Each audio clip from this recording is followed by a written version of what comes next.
No, man, but you got to keep going. What am I going to do, quit? That's not an option. You got to keep on keeping on. Life's a garden, dig it? You make it work for you. You never give up, man. That's my philosophy. Hey, Georgie. Hey, gardeners. Hope you're all having a wonderful week out in your gardens. Hope everything's really growing well. Not so much here for the peppers. They will come along pretty good. They've kind of been under some attack here. I've been out trying to get slugs over the last few nights. I've been really trying to wreak some havoc on things here. Got some of our bush beans growing out over here. Some sun gold tomatoes. I'm even experimenting with a little bit of edamame over here, eggplants and strawberries and all of that. But thanks for joining with us today. We've got a great show for you. We've got some friends along with us today. David from Bowtie Life, Paul from Guten Gardening, coming up here in just a little bit. Let's get growing.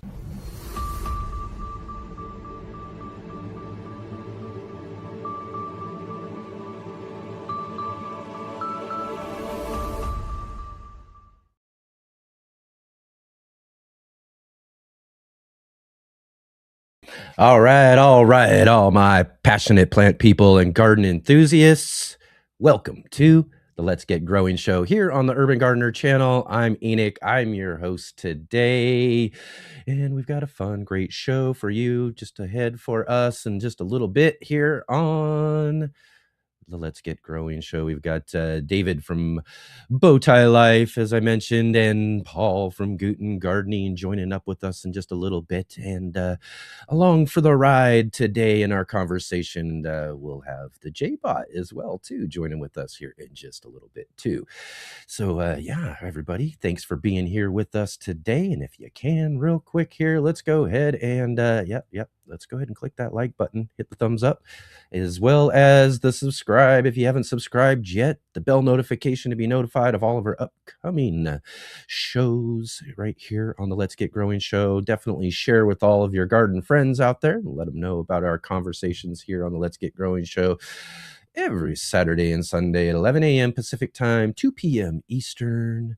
And let's have a big, huge shout out to our team replay, all of you folks who are joining with us on the replay today as well too. Thank you so much for being here. And if you can, definitely drop into our comment section here. Let us know you're here. Let us know what you've got growing on, where you're growing from, all of that. We'd love to hear how your gardens are growing so far this season here, or just drop in and say hello. And for those of you who are joining with us live, definitely drop into that comment section there and join the conversation. Also, roll call's coming up here in just a few minutes as well, too. So let us know you're here. Just like all the folks on Team Replay, let us know where you're growing from, what you got growing on, how things growing in the garden here. And we'll give you a big, huge shout out here in just a few minutes here on the show.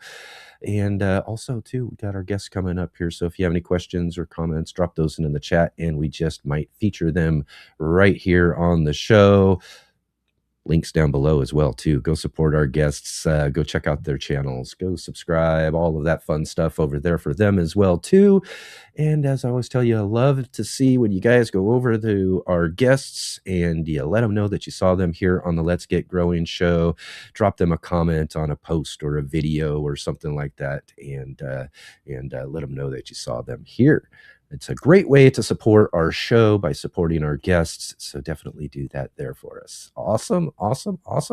Thanks again, everybody, for being here today. Lots and lots growing on around here for me, as you saw there with our little clip. Things are starting to come along in the garden for me as well.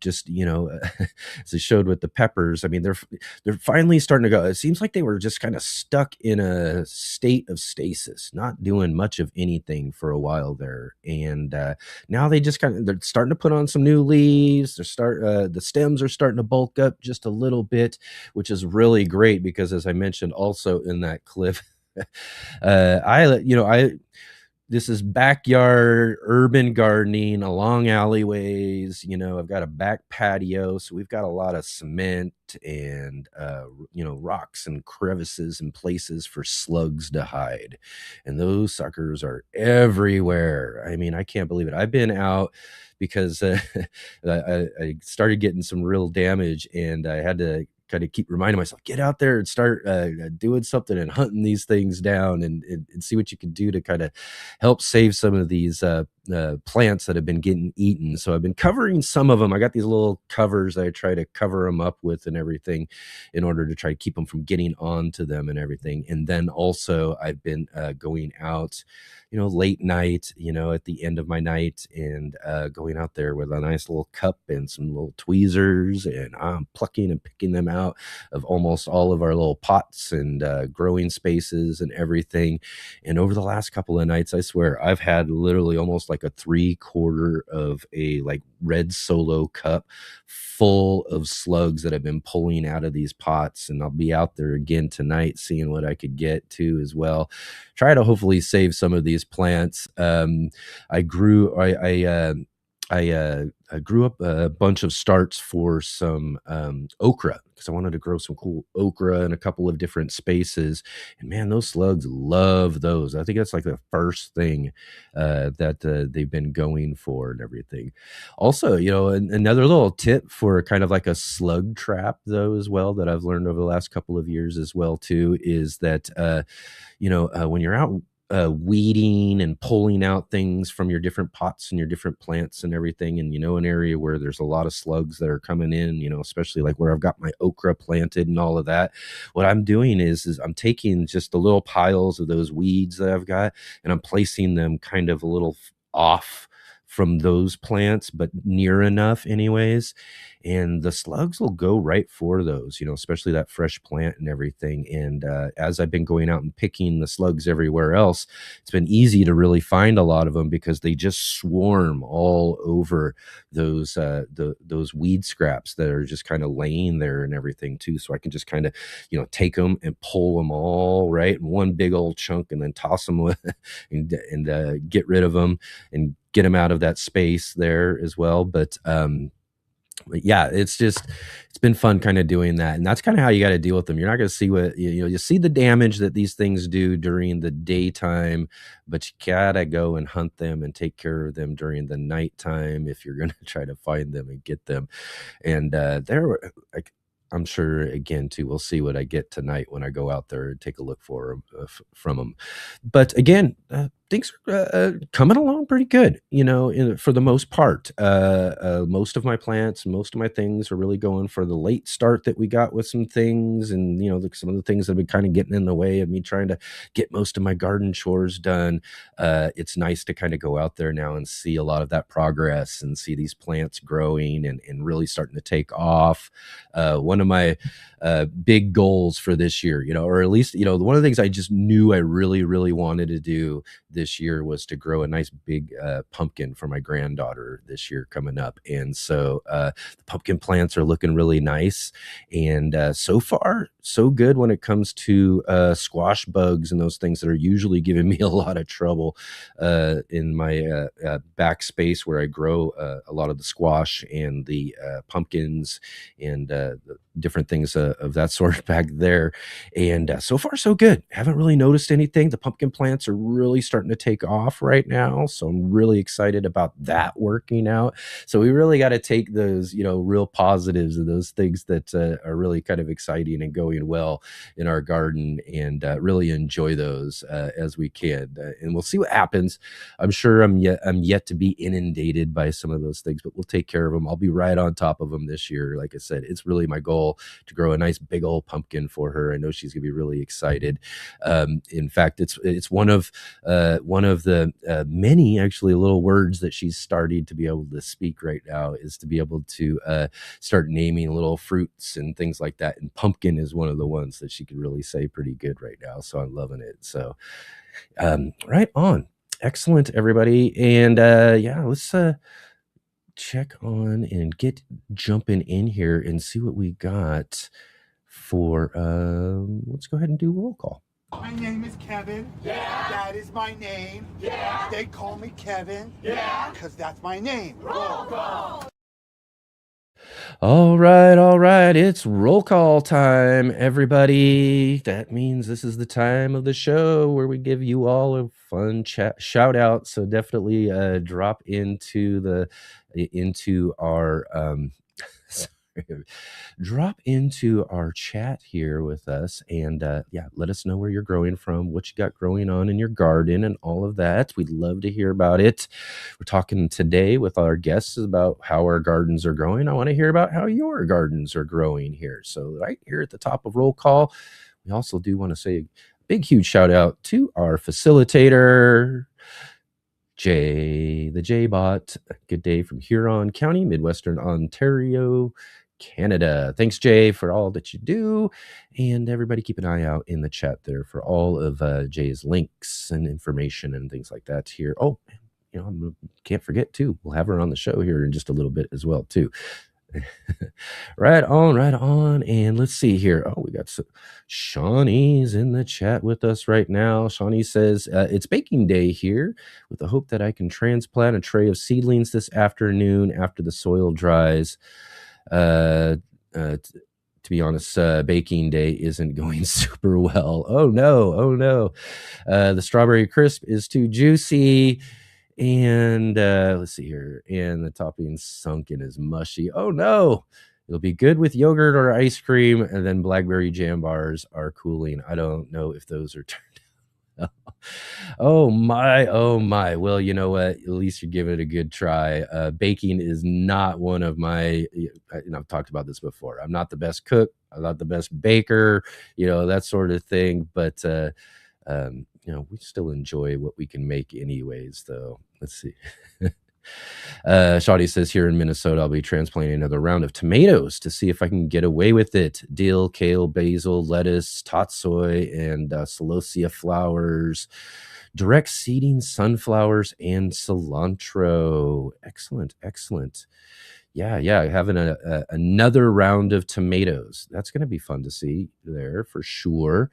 If they're, nice, quick growing tomato varieties, possibly getting some really good ones anyways. So definitely, my tomatoes are going pretty good too. Actually, I was deciding what I was going to show for the clip today, but we got some of our tomato plants are out there going. We got some nice tomatoes forming and ripening, hopefully here in the next few weeks off of some of our plants out in the alleyways.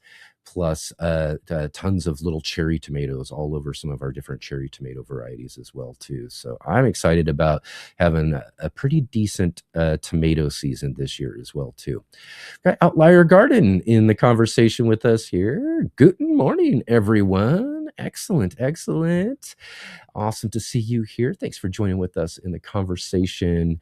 And our guest coming up here, Paul from Guten Gardening. Great to see everyone. Guten Morgen.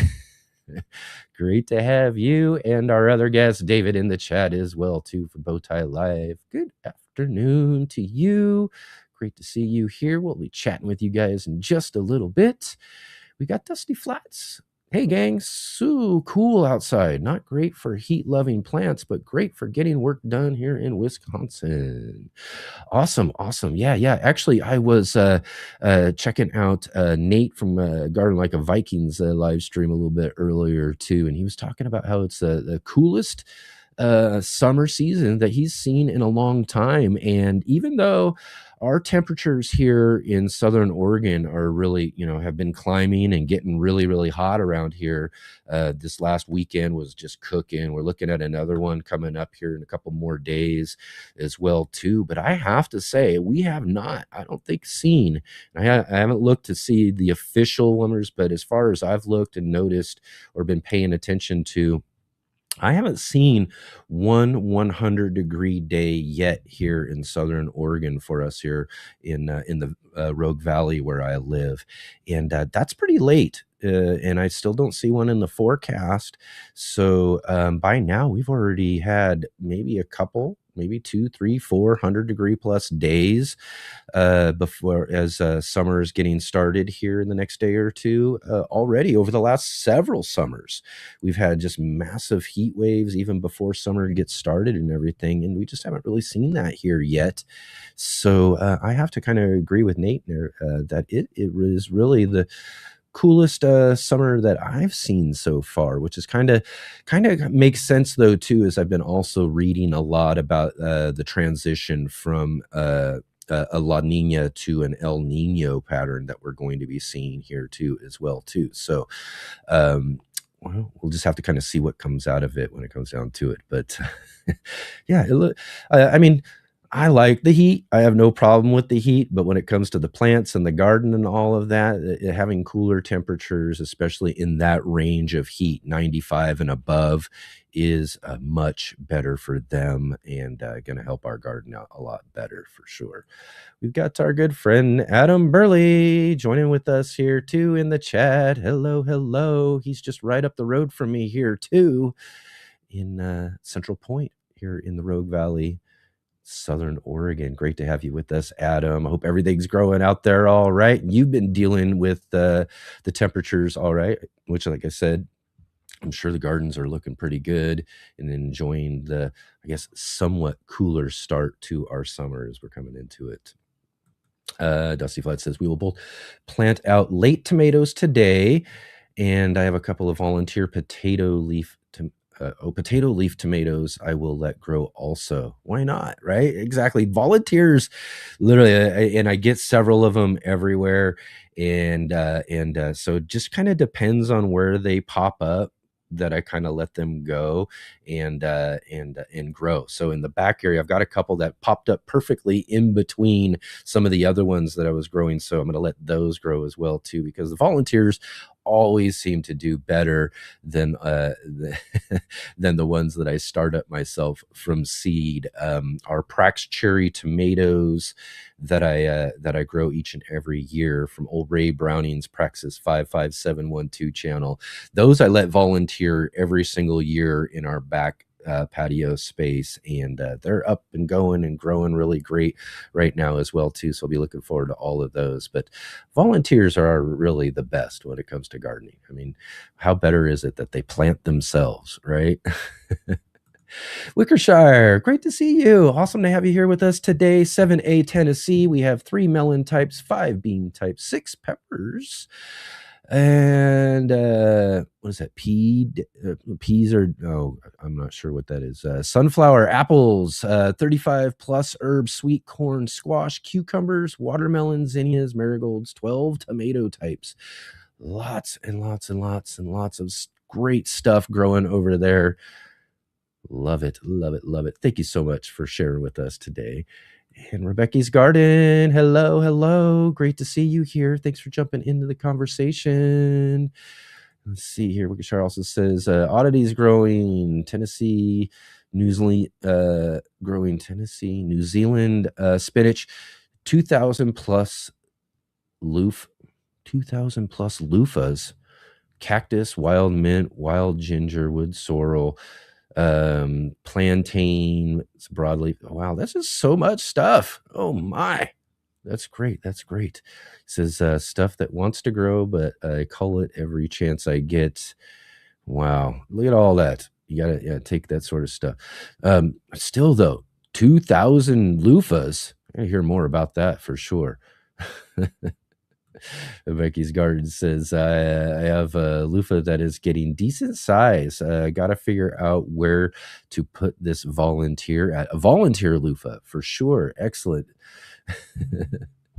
And I've had my best tomato and cucumber season yet. Oh, that's perfect. That's perfect. Cucumbers are growing out there too. Still yet to see if it's going to be a really great season or not, but we got lots of great cucumbers out there growing as well too. But I think my other big crop that I'm going to be growing, and I'd mentioned this the other week, is beans. I've got lots of different bean varieties growing all throughout the garden spaces too. Thought I would, I was digging through lots of seeds, and there was just a bunch of different beans that have been collected that I haven't gotten to grow. So I decided that we were going to make it a kind of a bean season for us this year as well too. Right on, right on. John Jude, great to have you here. 6A Mid Ohio. I'm having my best season in the 7th season growing my own seedlings. Awesome. I am loving hearing this though too. I mean, all of you guys are having great growing seasons so far. You know, it's just wonderful to hear, and hopefully that continues to be the case as we continue through this growing season. And we got your Shanghai, and our rains. Rains might be perfect so far. Good season for tomatoes and peppers. Excellent. We got awesome EE2201. Good afternoon, everyone. Excellent to have you here with us. Thank you so much for being here. It's really great to have you here with us. And hopefully, like all of your gardens are growing really awesome, like everybody else's. It's so good to hear. See, we got Robin from Robin Gardens with us. Hello from Chicagoland. Been doing polymeric sand between pavers out front. Went pretty well for a change. Awesome. Excellent. Seems like everybody's doing well. Projects are going good. Well, I mean, except for Shawnee, I suppose. But those are, I'm sure that what Shawnee's baking is still going to be delicious in the long run. So it's probably just fine. Right on, everybody. So again, great to have you here.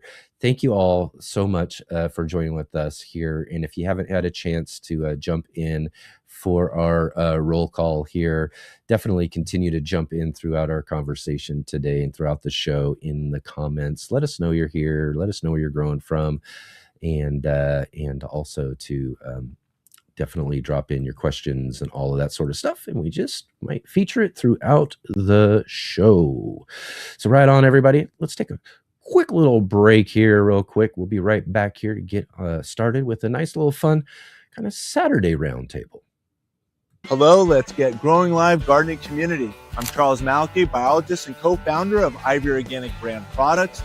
Ivy Organic is based on whitewashing, a time-tested way to protect plants from summer sunburn, winter sun scald, pests, transplant shock, and environmental stresses. Unlike latex or tar-based products that crack, peel, and leave residue on your soil indefinitely, Ivy Organic is truly organic and a healthier alternative. It dries on porous, allowing plants to breathe and heal naturally without rotting. Also ideal for protecting your pruning and grafting wounds. Available in white for maximum reflection or natural tones like brown, green, gray, and grayish. Ivy Organic protects while blending beautifully with your landscape. Choose from the whitewash oil-free formula or the 3-in-1 plant guard made with natural oils to help repel insects and rodents. Protect your plants the smart, organic way with Ivy Organic. Learn more at ivyorganics.com, and wishing you all happy gardening.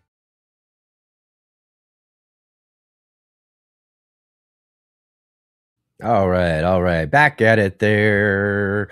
And thanks to Charles and Ivy Organics. Go check them out over at ivyorganics.com. Loving the new little break that we got there from them.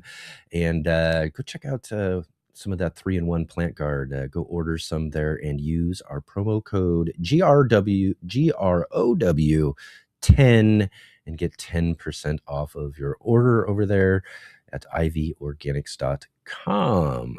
All right.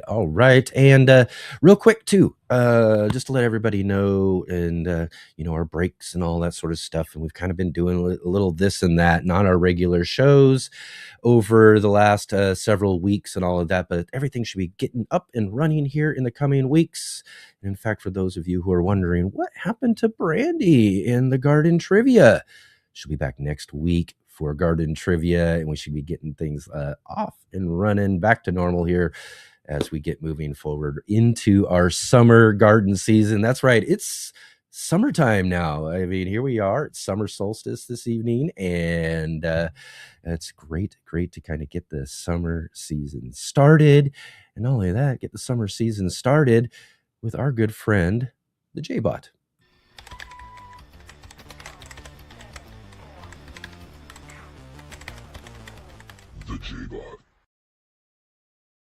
All right, all right. Let's welcome to the show our good friend. Oh, I got to change the background. Ah!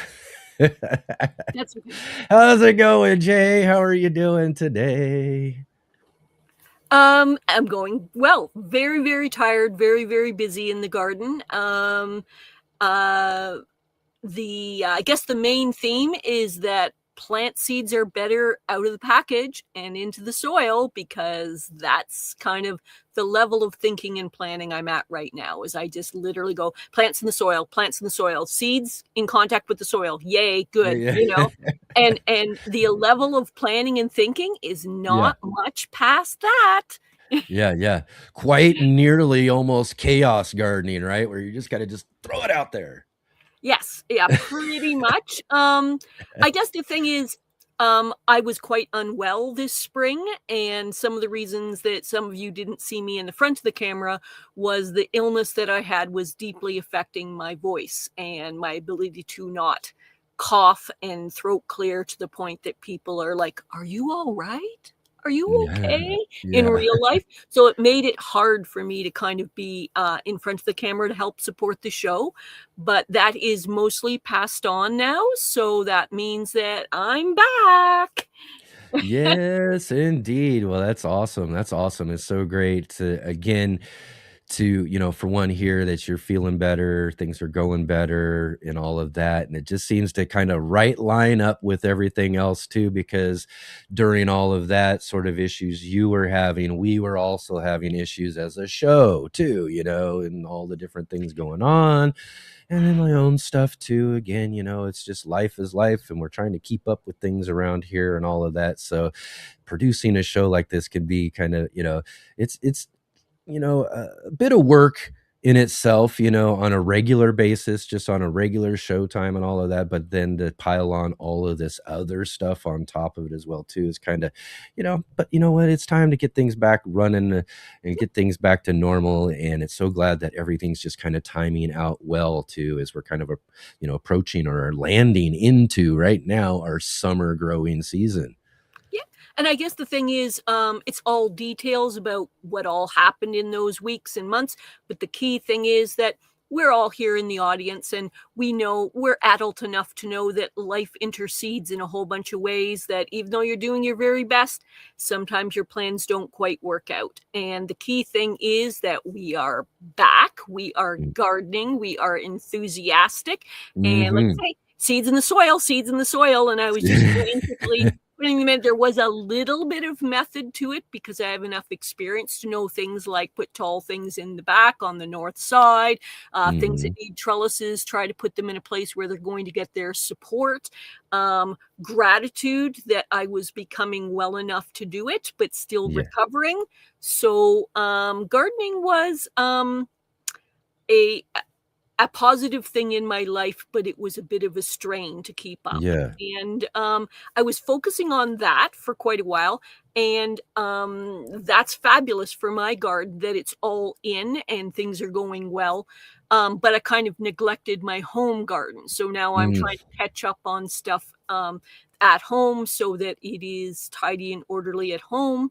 And so I'm gardening like mad, but it's such a frenzy that it's hard to even think straight. And I think a few of us can kind of relate to that. Yeah. That's for sure. That's for sure. And, as I was mentioning too, over the last couple of weeks, especially as we were talking with Dr. Jeff a couple of weeks back and everything too, is that with a lot of the, the craziness and a lot of this, stress and the things of going on and all that sort of stuff, not in particular with the show, but the show was kind of victim of that sort of stress, if you will, but part of, kind of getting things and working to get things back to normal was, just kind of pulling back a little bit from a lot of the responsibilities of the show or some other things like that when it comes down to it, and just spending some time out in the garden to garden. And I needed to kind of get back to that just a little bit too, kind of recenter myself, refocus myself a little bit. And it has been so helpful and everything to be able to kind of dedicate some of that time and to do that as to, get myself moving forward and everything too, because the garden space can be such a big,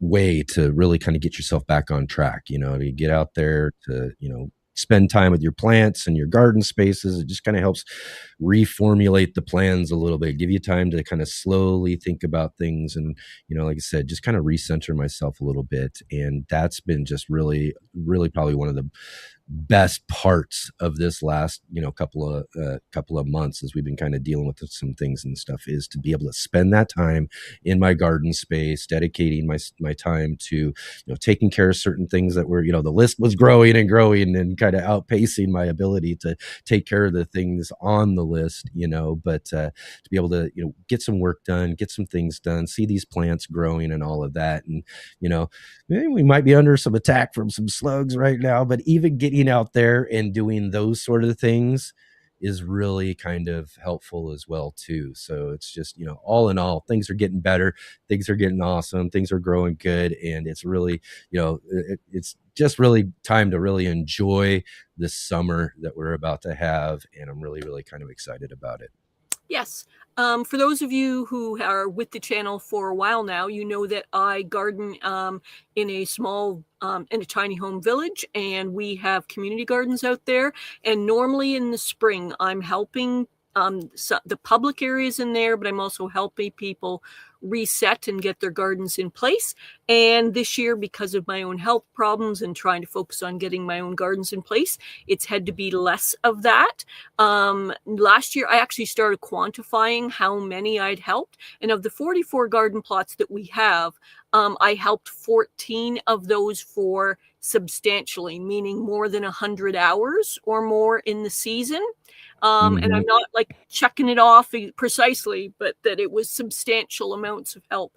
And this year, I talked to a few of them, 4 or 5 of them, and just said, that can't happen. That's not, I will do my best to try to help you, but don't rely on me. And a couple of people are, let's put it this way, younger and healthier than I am. And yet I'm still doing 80% of their garden, 80-90% of their garden. So a couple of them, I said, you know what? You have to, I love supporting gardeners, but you have to decide if gardening's a hobby for you. And it is taking time and effort to do this. And I can't, with my health and my age, can't really keep up doing most of your garden for you and a bunch of other people. So make your plans accordingly. And a couple of people chose to give up their garden plots, which sounds like a negative, but I couldn't do the substantial amount of their garden for them. But the positive end is that the people who got those garden plots had been waiting for so long, years, literal years. So they were so eager, they practically sang and danced when they showed up. The energy and the enthusiasm, how they're fencing it, how they're making it their own, improving the soil, getting in there and planting and stuff. I mean, deliriously happy people. So thrilled. And so that kind of positive energy. And to be honest with you, some of those people who gave up their garden plots came back for a bit of a nostalgia, like, oh, I feel kind of funny about having given it up. Could I have still done it? That kind of thing. And I said, look at what these people have done. If I cannot convey to you the level of enthusiasm these people have, and they go, yeah, it's in good hands. I wouldn't have been able to summon up what these people are doing to truly make it their own and really, really enthusiastically work here. It's in the right hands. Like, it was a good decision to let those people in. So yeah, absolutely. That's really awesome too. Yeah. So as much as I'm sort of saying a slight negative, it wrapped around to become a positive. You gotta love that. That's perfect. Yes. Excellent.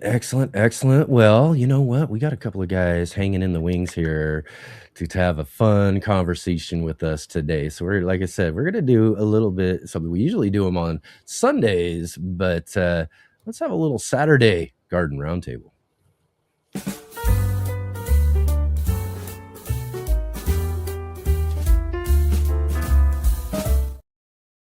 All right, all right. So let's welcome to the show. There's 4 of us. So let's make sure we got that.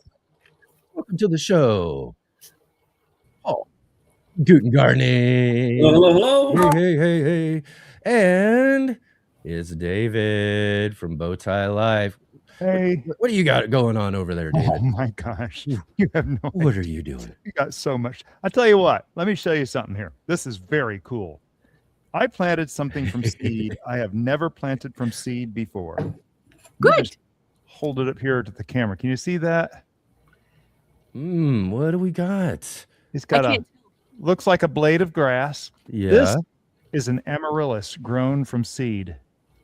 Okay. An Yeah. amaryllis, right? Yes, and amaryllis, and so I stuck in their big flat papery leaves, and I stuck a bunch of them in this tray right here. And look, you can see there's more coming up here. So I'm sitting here doing up potting because we are running crazy around here trying to get a ton of stuff done. Oh, Mrs. Bowtie? No, it's not go. Okay. It's a little bit of madness. We're actually canning 13 pounds of potatoes over there, and I'm waiting for the machine to get done. But I'm also cleaning. In fact, just anybody who knows Bowtie Life, you know, you never know what you're going to expect. You know, the old labels. Now, I use on my labels, I use these Sharpie Extremes. Okay. Sharpie Extreme. And if it doesn't say Extreme on it, it's going to fade before the season's over. You're never going to know what's on it. But I use these Sharpie Extremes, and then I clean them off. And people say, well, you can't clean Sharpie off. How do you clean Sharpie Extreme off? And I just want to show you, this is a product that no one probably can find in their local store. And this is a pack that I'm going to show here. It never makes it off my channel. This is probably the first time I've shown it off channel. And so this is important because you take this stuff and you spray it into your face. Yeah, I'm not doing it in my face, but it cleans these. It takes just a minute, and you can see though it's dissolving Sharpie right off there. Here's the other one I just did already. It's clean. That's what I just sprayed right there. You've just given advice to a whole bunch of people who make bad mistakes in life. So Sharpie no more. So yeah, that's just one. And see, this is the other one I just sprayed. Look at that. It's like running off. So if you ever want to clean Sharpie off your labels, keep a can of this around. There you go. Sunscreen, copper tone. Really makes you question, should I really be putting this on my skin? I don't. Yeah, exactly. Oh, I got tons of stuff going on here. So go ahead with this guy over here to my. I imagine those amaryllis are going to be about 3 foot tall tomorrow. Yeah. Right on. How things going, Paul? It's great to see you here, man. Life is good, man. Just busy.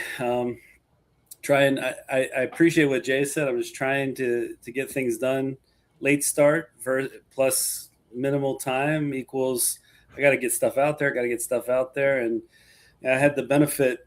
I guess you all see it on the next segment I share here on the channel. But I had the benefit of actually getting out and doing a little bit of weeding, and got my asparagus bed weeded out. Which, nice. The place where I put it is.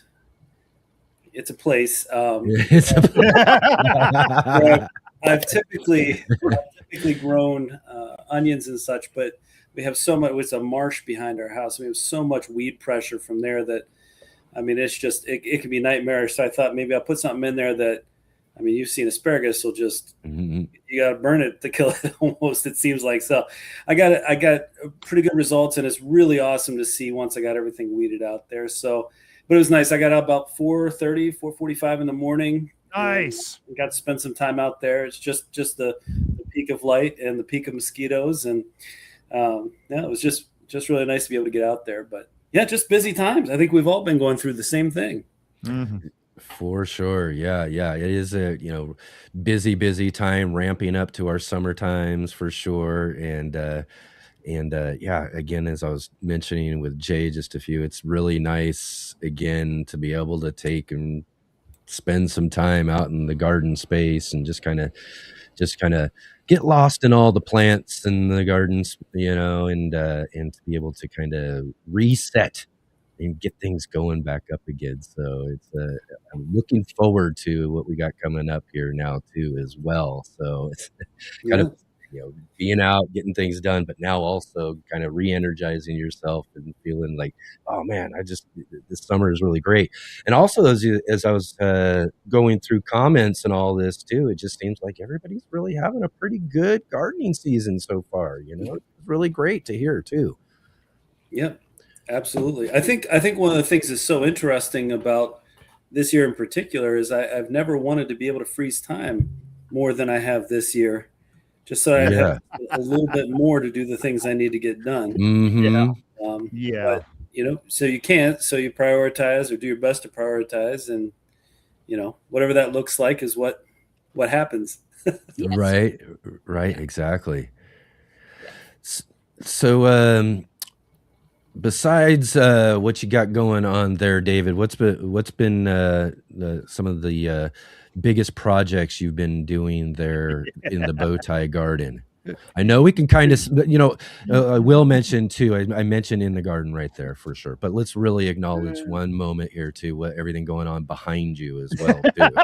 Yeah, you see everything's taped up and the rest covered, and you got lots. Yeah. What is that? A broom on the wall over there? Oh yes, there's a broom. There was a vacuum over here. Oh, it's over there now. But yeah, so we've been doing a remodel that I worked on for a year and a half, and in a year and a half, all I got done, I scraped the ceilings. So anybody who's seen any of my stuff from this room knows that our ceiling is like bare drywall with tape and drywall compound, and kind of looked ugly and not pretty, right? So anyway, it took me a year and a half to play with it before I realized that we needed to get he's actually a really good friend of mine, who's a faster, younger, stronger version of me. His name is also David, but he's David, the contractor for this project. And he did in 9 days. In fact, give me the full screen for just a second, Enoch. Full screen? Yeah. Okay, well, I'll enlarge your frame here because I'm going to show you what he did, because the ceilings are done. Oh, nice. Yeah. This is applause. Yeah. And we have there we are. And everything. Yep, there you guys are. That's you guys on the little Let's Get Growing video inception there. So we are so excited. In fact, there's going to be a light right over in that little tiny spot that I'm ready to put up now. And brand new light we've never had up. So we are thrilled, beyond thrilled, to have, oh my goodness, this so much progress. And Monday we're attacking the kitchen. We're actually ripping up a lot of the kitchen. We're redoing the countertops. The cabinets are staying because they're actually well-built cabinets. But we're installing, in fact, if you saw over there on that wall over there by Mrs. Bowtie, wave Mrs. Bowtie over that wall. There she is. Hello. Yeah, there she is. She's over there working because you'll hear about her projects here in a little bit. They're going on that wall where that table is right there. So all those cabinets are going to be installed, and the kitchen is going to be quite a bit different. So hopefully a lot nicer. But yeah, it's fun home projects. It's been a home project. I don't know about that other vile word you just used there, but been a bit of a nightmare. That beam up there, in fact, that beam used to be the lighter wood of this mantle here, and I sanded it, I stained it, and I polyurethaned it. So it's a nice glossy beam now, and I almost fell off the ladder 3 times. And that's the last thing I really did, endangering my life. Some of y'all know I got stuck in the attic during this. I almost fell off the ladder for that. That was a rough day. That's the last thing I actually did on my own. And I had a you gotta be careful doing that stuff. Climbing up and doing all that sort of stuff. There's no reason to turn some fun home project into an emergency room visit. And I turned 60 last December, so the end of last December. So I know I've had some limitations, and there are days and my balance isn't just there, and I have to decide. I'm a handyman still. I have to decide, okay, do I really need to be climbing a ladder for a client today? And I will choose not to. I will call someone up and say, okay, I'm sorry, I cannot climb a ladder today. And all my clients know when they hire me, they're going to get a good job, but there are times when I have to take that season, like you have. We all have to take those seasons and, collect ourselves and save ourselves. Yes. So a little trivia about my background. I've done a number of different jobs, but in part, one of them was I ran a landscaping business as a sole proprietor, and big, long, heavy days, just doing all kinds of stuff in the summer season, making what money I could. So 14, 16-hour days. But one of my policies is I do not climb ladders. You want me to work for you, I do level ground. I do a decent job and work, but you need me to go up. No, don't.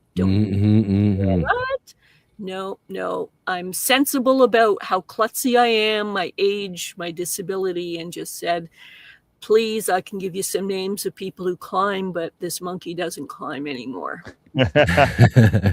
I got a video, and I don't know, this was several years ago, when I was working on the rooftop garden, and this was before I fixed up and set up the ladder I have now. I had this little weak little thing, and it was just like, oh no, this will work, and I go up and down. But I also have like security cameras, and one day I was up there trying to get up and all that, darn near at the top, and I literally fell from the very top, literally all the way down, crashing through stuff and all that, all the way down to the bottom. Luckily, did not break anything.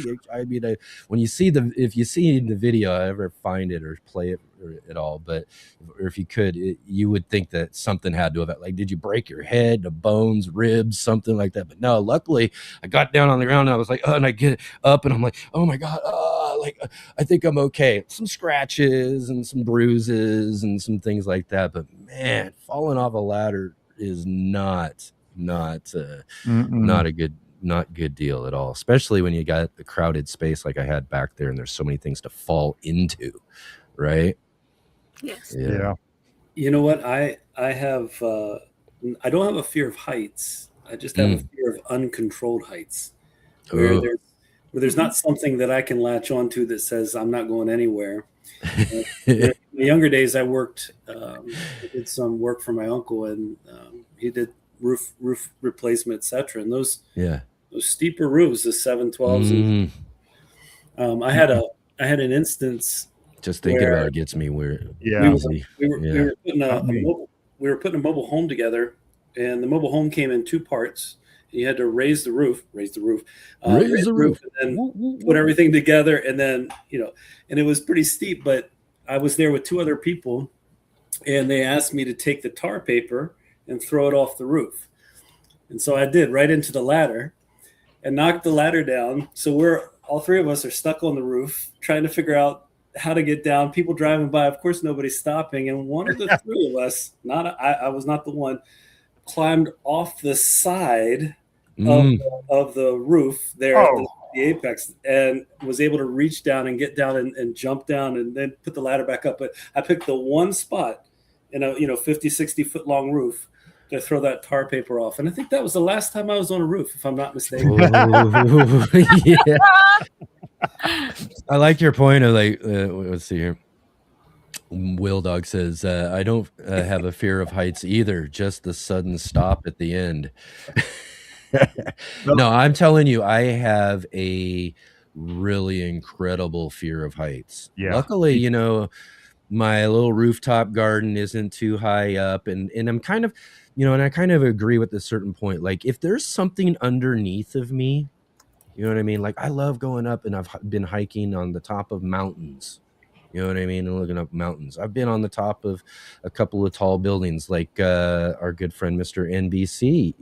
He gardens up at the rooftop garden of Noble Rot in Portland, Oregon. It's up on a building there on the roof. And I got the roof I'm standing up there. I feel somewhat okay. you know what I mean? But if there's just some sort of like any possibility that this could go, you know what I mean? Like something's not stable underneath of me, or there's something in there, my mind just, and my knees will buckle.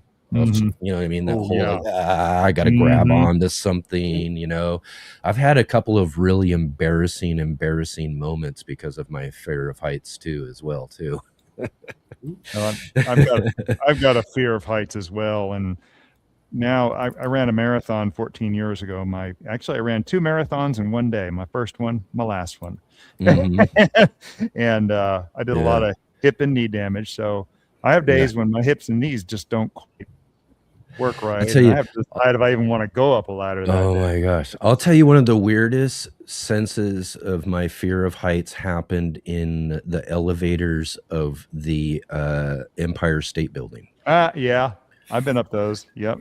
And it's literally, and again too, it's like being on some sort of stable ground is okay, but when you're in a box and you realize, and the way my mind thinks and everything, and you realize, wait a minute, you're in a shaft, Yeah.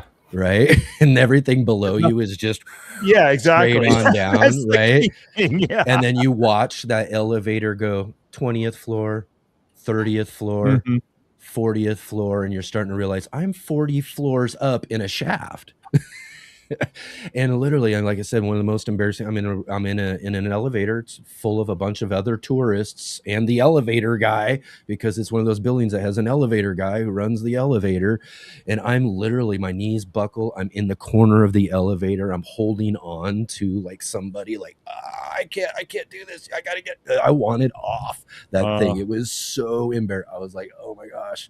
And then the worst part is, you know what the worst part is you get up to the 80th floor, right? And you get off that elevator to get on another elevator Yes. to go the rest of the way. Finish the rest of the way, exactly. Like, you can't make me. You can't make me. Yeah. And it's not exactly a new elevator either. Oh, right. Exactly. You know, exactly. And I don't even think I thought about that part either. Big Will, I mean, that's like the Space Needle. Yeah. Mhm. Oh, I've been up there many times too. And I have to close my eyes.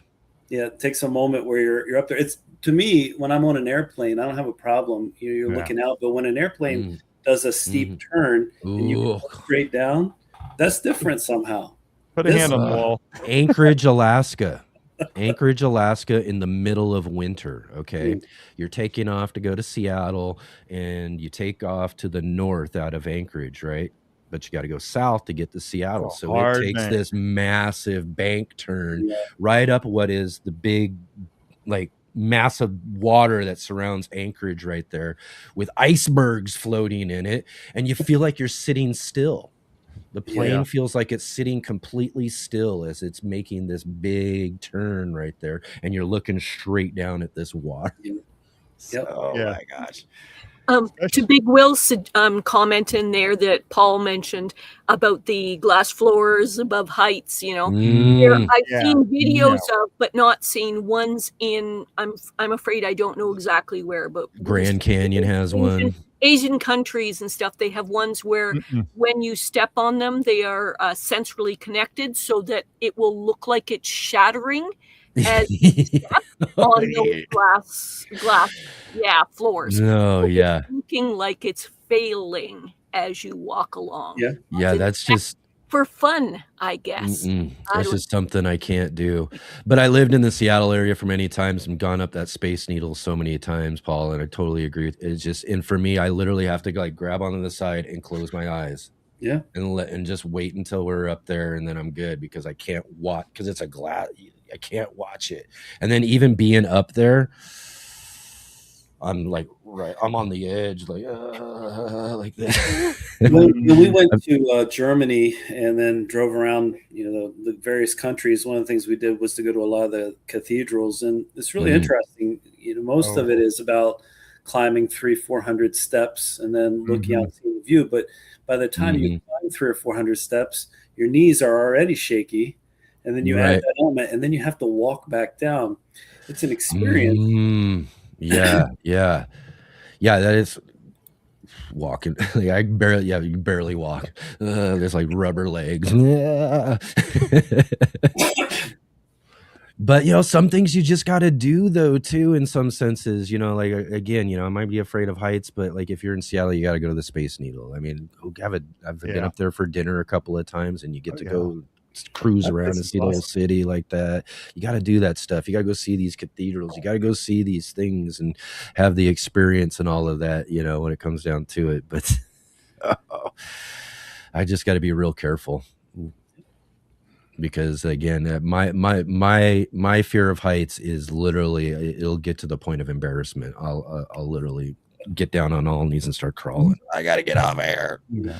That happened on when I was in my 20s, back when I was still a smoker. We were going out. I was at this building in San Francisco, and we was like, oh, let's go out and have a smoke, you know. So I followed these folks, you know, probably about 10 or 12 of us, and like this bill just follow and was talking to the person next to me, not paying attention to nothing, walk right out this door onto a fire escape.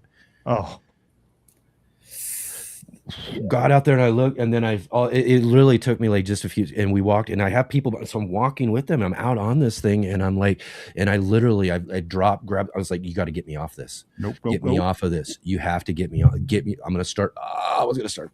Oh my gosh. It was, yeah. All right. Enough about heights. Let's get off of that, because my stomach's already starting to turn thinking about some of those. So to change the topic, what do we got? This is a coleus, a vino coleus. They grew at our church. And while walking by one day, there was a flower head, and I literally just grabbed a flower head on my way out the door heading home. Yeah.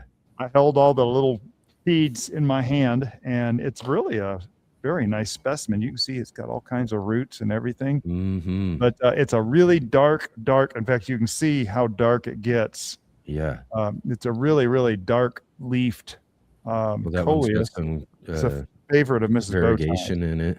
Yeah, coleus is really cool, and little tiny seeds. And I actually used to grow a lot of coleus to give out as like gifts to like our community garden and different places many years ago.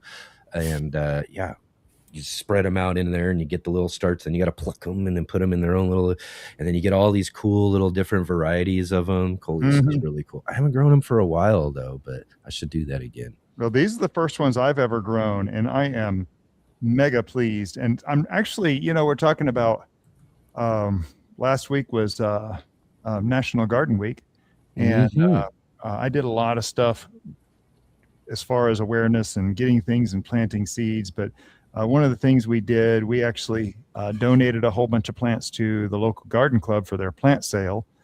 And Mrs. Bowtie and I are talking about probably having our own plants for sale and gearing up for that. And this is kind of one of the last years, I think, that we're not going to be selling plants here locally.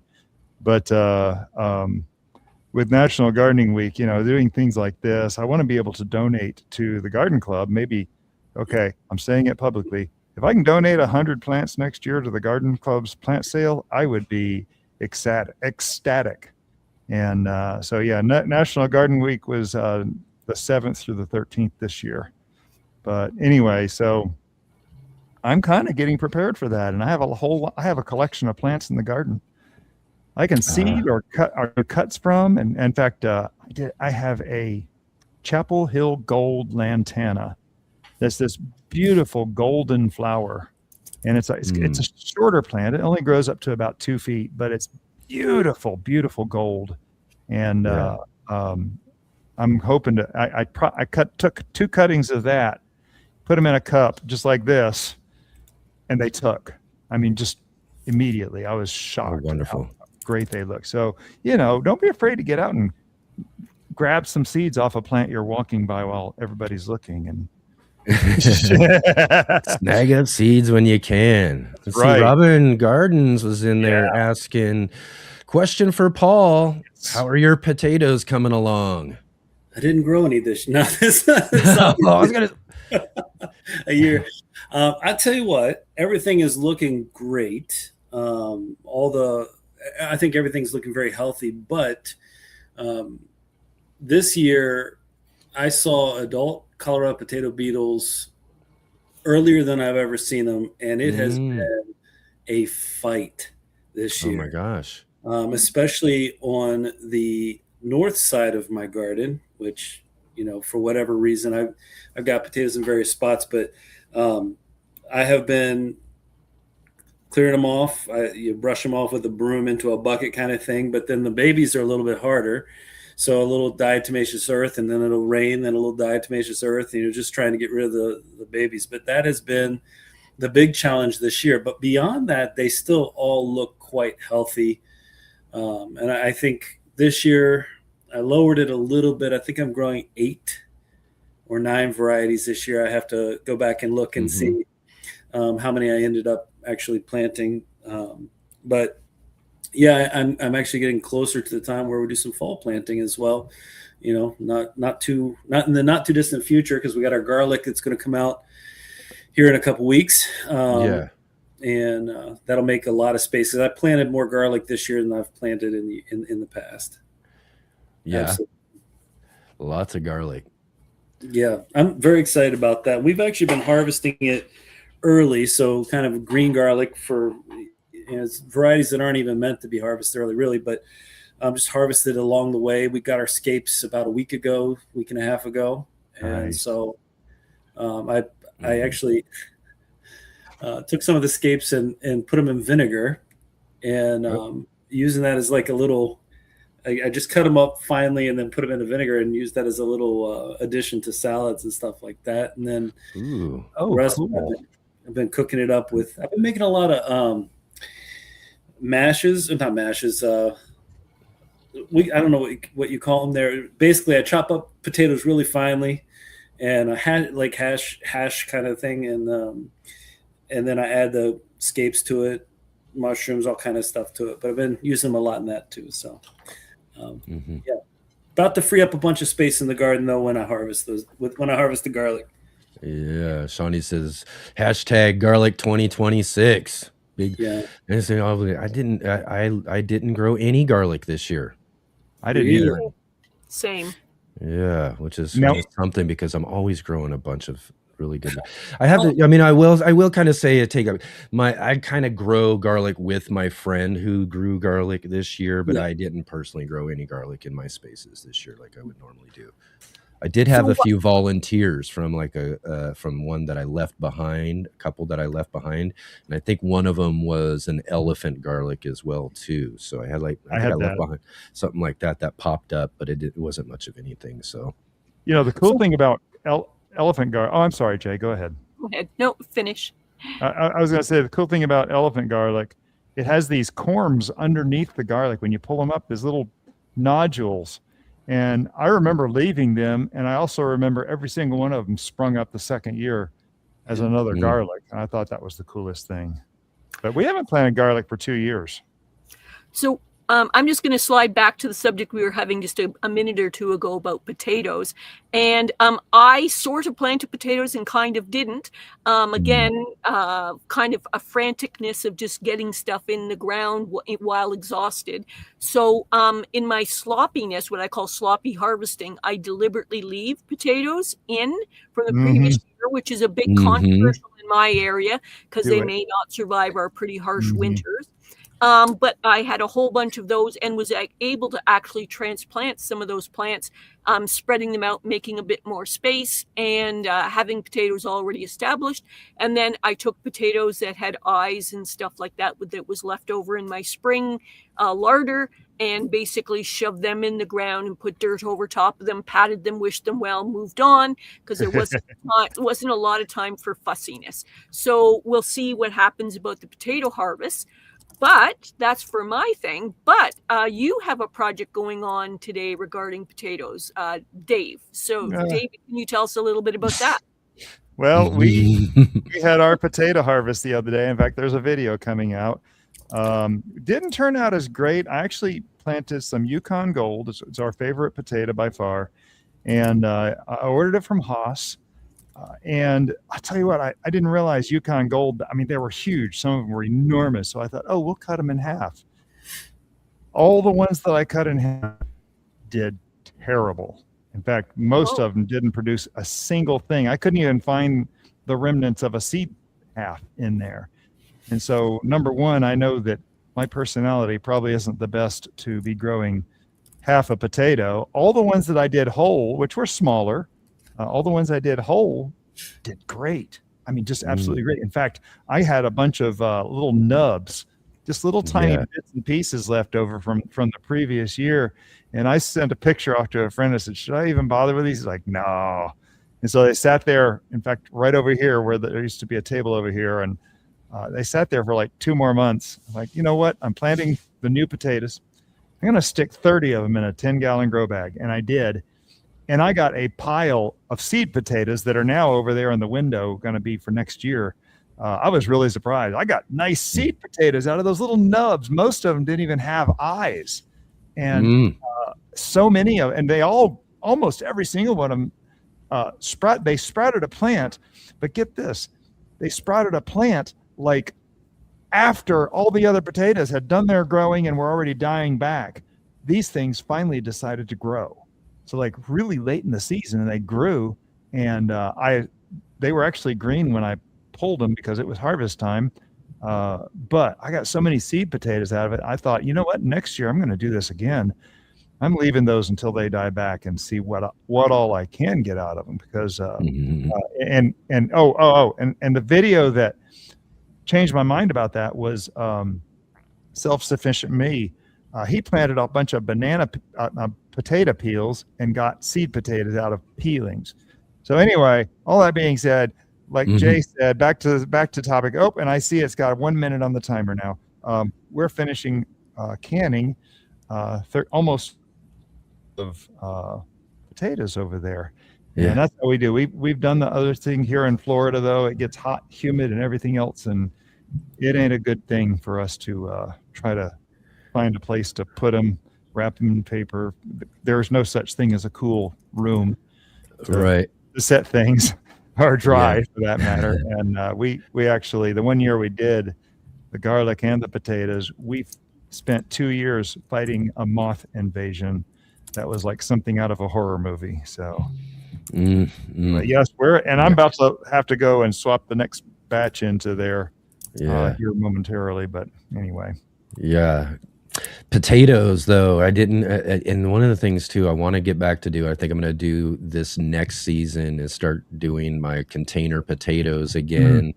And I really love doing that for so many years, just and everything. So I want to get back to doing that. But over the last few years, been doing kind of, as Jay was talking about, leaving little potatoes behind in the garden space that I have. And now I kind of have like a little volunteer potato patch. Nice. Talking about volunteers, So I'll go in and I'll grab the big ones, get the big ones out of there and pull all of those ones out, and then leave all the little ones. And then next year, new plants start to form. And then I go in there and grab all the big ones out and leave the little ones. And it's been working pretty well so far over the last couple of seasons, except for coming back to what I was talking about earlier, the slug issues.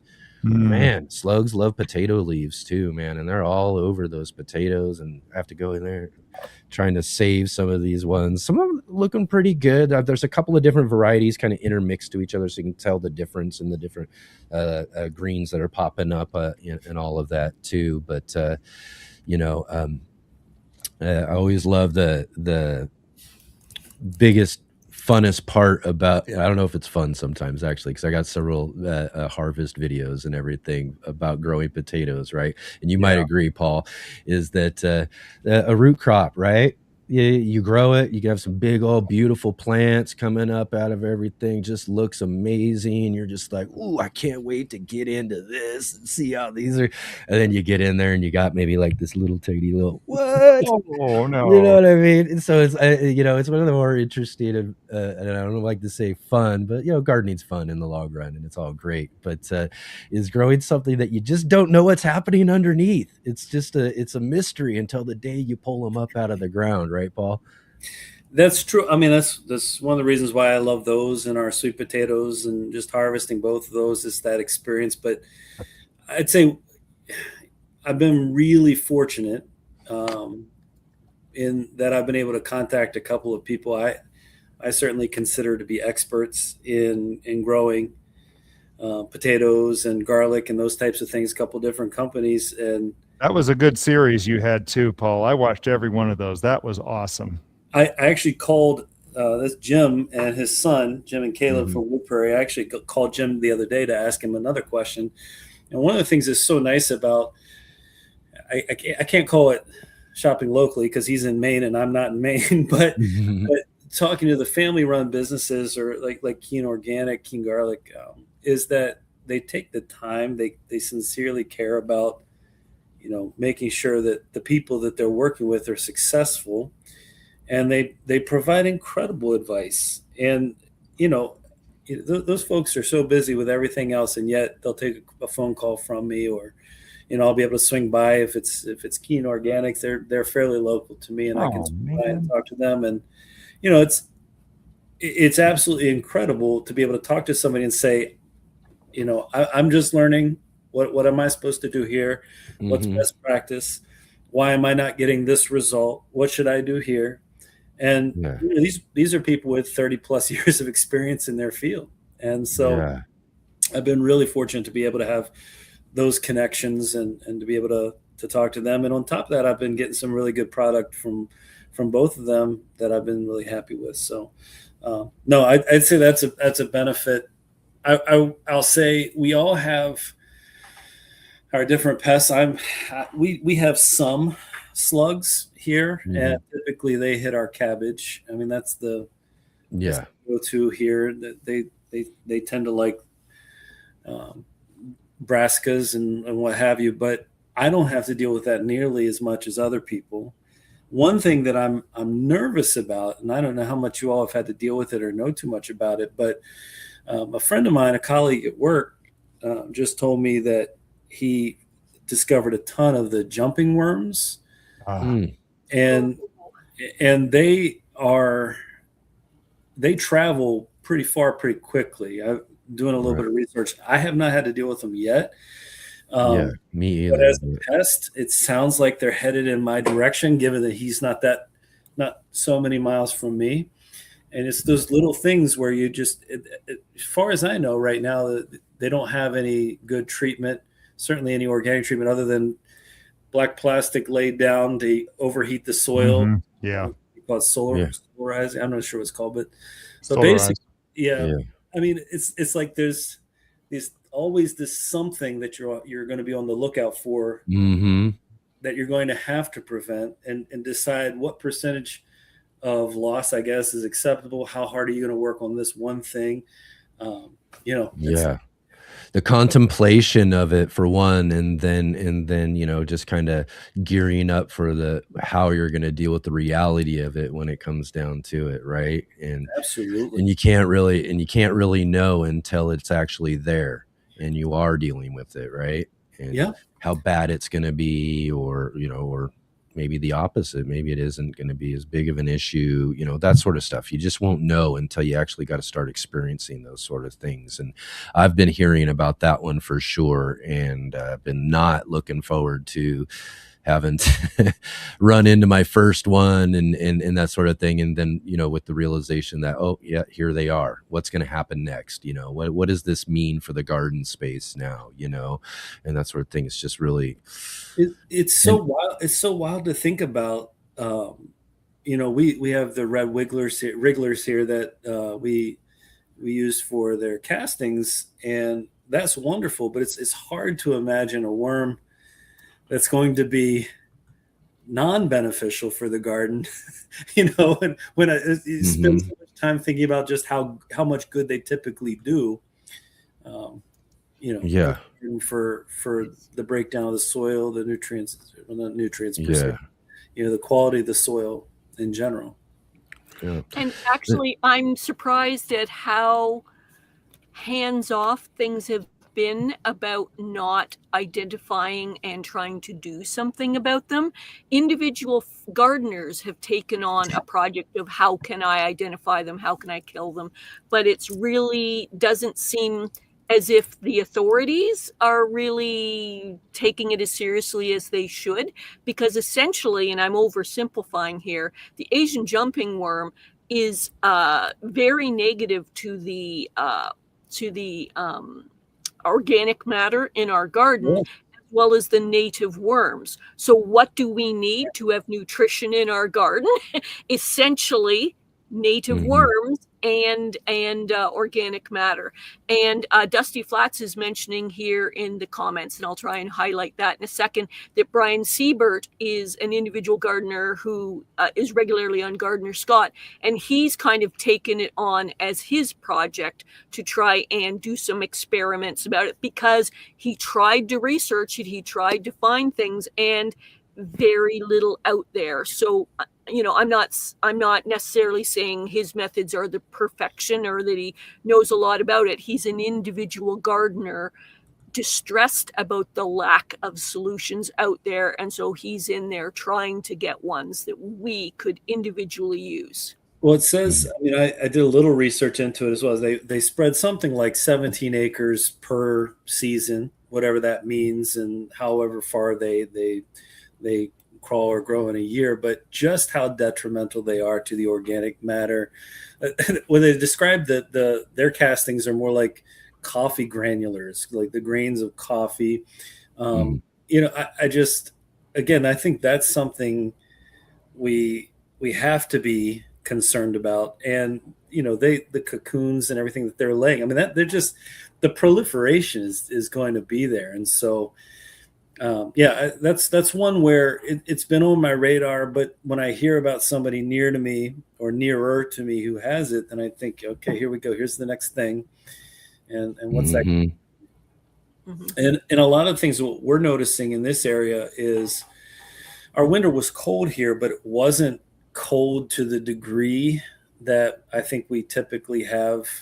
And so my understanding is that a lot of the pests, that we're having more pests, and I'm not necessarily lumping the jumping worms into this, but like our ticks and other things like that, we're having more pests this year than I think is typical. And I don't know what that's going to mean for other things that typically show up a little bit later. Like our last 2 years have been fine. I would say with Japanese beetles have been much less than we've had in years past, but who knows what that's going to look like. There's a whole bunch. I don't know where we are in that cycle either. So yeah. And again, too, it's bad enough dealing with the ones that we already know and have to deal with, let alone having to have all these new things that we got to wonder and worry about what and how it's actually going to affect our garden spaces. Let's see here. I did want to get in this question, Paul.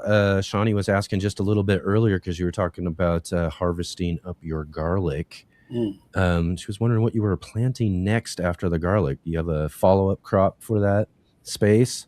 Typically, that's where my fall potatoes go. I had a year. I mean, we're in zone 5. There's a couple other folks in the comments here who are relatively close to me, so they understand the length of our season. Fall potatoes, typically speaking, depending on the variety, we can get a pretty good second crop. A fall harvest of potatoes. I did try one year sweet potatoes, which may sound foolish. It was to a degree. Trying to get any kind of size. I think I grew a whole bunch of sweet potato fries, and it's not really worth the time there. But that's typically one thing. And then as the weather starts to get cooler, I try to throw a late crop in of peas or something like that that'll make it through some of the cooler weather, even though it's not typically for me. Peas are beginning of the season and then I don't come back to them, but that's something that we've done in the past. So we'll see.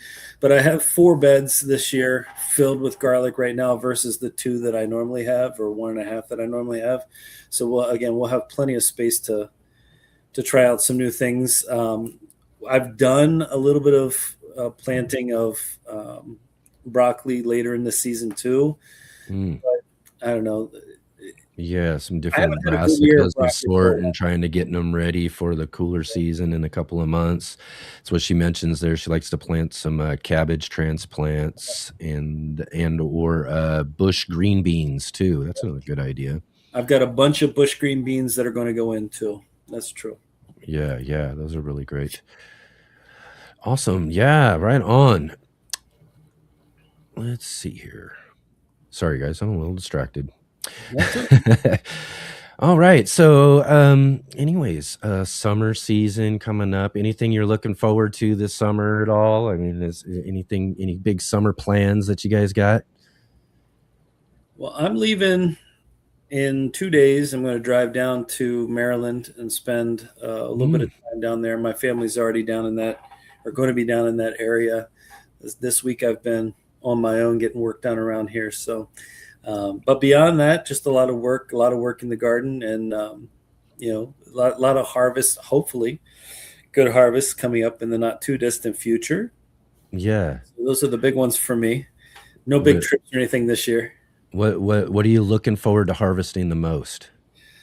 Well, besides the potatoes, which is always a big one for me, I can't wait to see what the garlic's going to look like. Yeah. I'm a little Again, another one of those ones you got to wait and see until you pull them up out of the ground, right? Well, right, and because I'm going to be gone for the next week or so, I just want to make sure I don't miss the window. I mean, there's a time to harvest, and there's a time where if you don't harvest, you'll still get garlic, but then you can't store it, or can't store it well or for very long, and so I'm going to try to hit that just right. So those are two big ones for me this year. I've worked harder on my garlic than I have in the past. Doing some foliar spray and just trying to make sure that I kept them well fertilized. And I also planted a ton of onions this year, so I'm hopeful that I don't know that I can go overboard with onions because they're so easy to we chop them up and freeze them, whatever, and then that's what we do. Peppers and onions, mix them together, freeze them, and then cook whatever you want to cook. Obviously, you're not going to eat them for texture, but so I went a little bit overboard maybe with both of those this year, but I think for good cause. Yeah. How about you, Jay? What are you looking forward to the most out of your garden space this summer? Well, as I mentioned earlier before we got the guys to come in, I was so unwell this spring that I was just grateful to be in the garden at all. Although it's a little bit of a stress, it's a positive stressor. So I felt kind of being part of the process and working in the garden at all to just be a rebuilding for both the garden and myself. And I was just so grateful to just have stuff in. There was very little logical thought. However, this year I invested more heavily. I'm on quite a low income for my gardening. So the vast majority of my gardening was stuff that I could get for free or cheap or upcycled, that kind of thing. And so this year I invested in some galvanized raised beds. And so that my garden has never looked so purposeful and tidy in the structure of it ever in, I think, any of my gardening years, except when I was working for other companies. Like sometimes I was assistant manager at other urban farm projects and stuff like that. But my personal stuff was always pretty scrappy looking. And because the beds are purposeful and organized, they're kind of a stopper for people going by.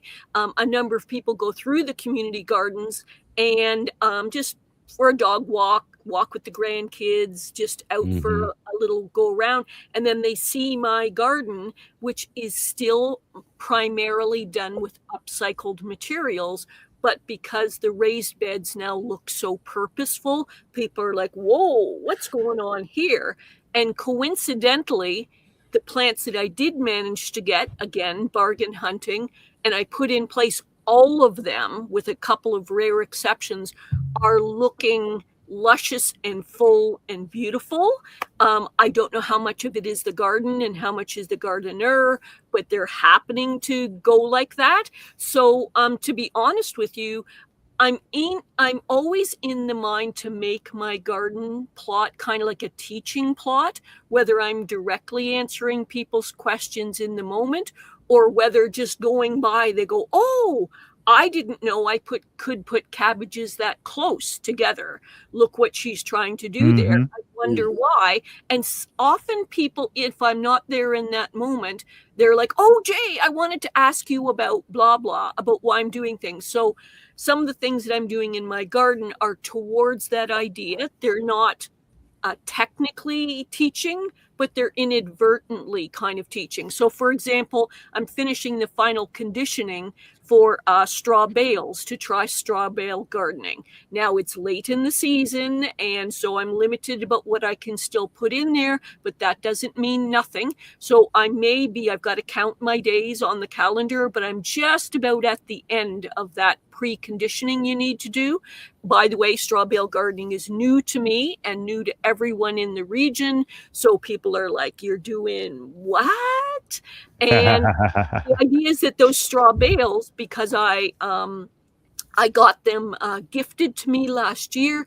They were ornamental for a Halloween display, and they were about to shove them into a dumpster and fill up the dumpster more or less. And I went, no, wait, gardening supplies, upcycle, save, use stuff. But around here, odds are extremely high that the straw bales will possibly have seeds, but also may have aminopearlids, which are broadleaf herbicides. And so the odds are very high here. We don't tend to have organic methods for growing, for making straw bales.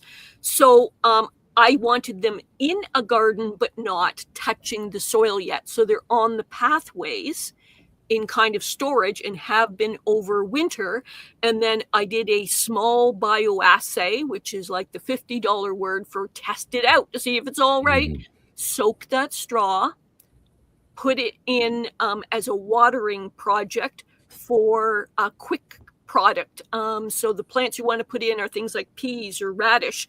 Put them in containers and water them with your straw bale water as basically a way to indicate if there's aminopearlides or these broadleaf herbicides. And why am I so uptight about broadleaf herbicides?